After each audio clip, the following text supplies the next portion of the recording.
క్రీస్తునందు ప్రియమైన సజీవమైన శ్రోతలందరికీ మన ప్రభువును రక్షకుడైన యేసుక్రీస్తు నామంలో శుభములు తెలియజేస్తా ఉన్నాను. నా జీవితం ఎలా ఉండాలి అనే ప్రశ్న ఈ యొక్క సమాధానాన్ని ఈరోజు అంశంగా ధ్యానించుకుందాం.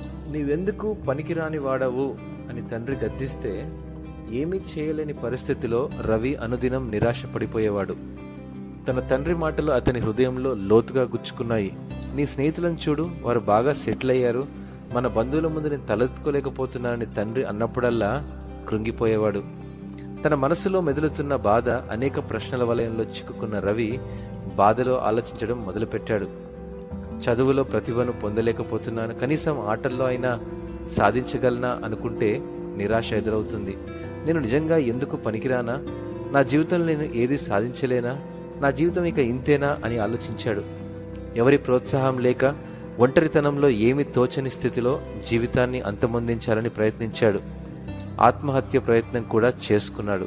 అయితే ప్రయత్నం విఫలమై చివరికి హాస్పిటల్ బెడ్పై తన కొన ప్రాణంతో పోరాడుతూ ఉన్నప్పుడు ఒక అద్భుతమైన సంఘటన జరిగింది. అతన్ని పరామర్శించడానికి ఒక వ్యక్తి వచ్చి యోహాను సువార్త 14వ అధ్యాయం దగ్గర తెరవబడిన బైబిల్ను తన చేతిలో ఉంచి వెళ్ళిపోయాడు. పక్కనే కూర్చున్న రవి తల్లి ఆ అధ్యాయాన్ని చదివి వినిపించింది. యోహాను సువార్త 14వ అధ్యాయం 19వ వచనంలో వచ్చేసరికి, నేను జీవించుచున్నాను గనుక మీరును జీవింతురు అనే యేసు పలికిన మాట విన్నప్పుడు తనలో జీవించాలనే పట్టుదల మొదలైంది. నాకు ఏకైక నిరీక్షణ ఇదే అనుకున్నాడు.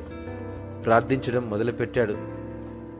యేసయ్య, నా జీవితం ఎలా ఉండాలని ఉద్దేశించావో అలా అనుగ్రహించేవాడివి నీవే అయితే అది నాకు దయచేయమని ప్రార్థించాడు.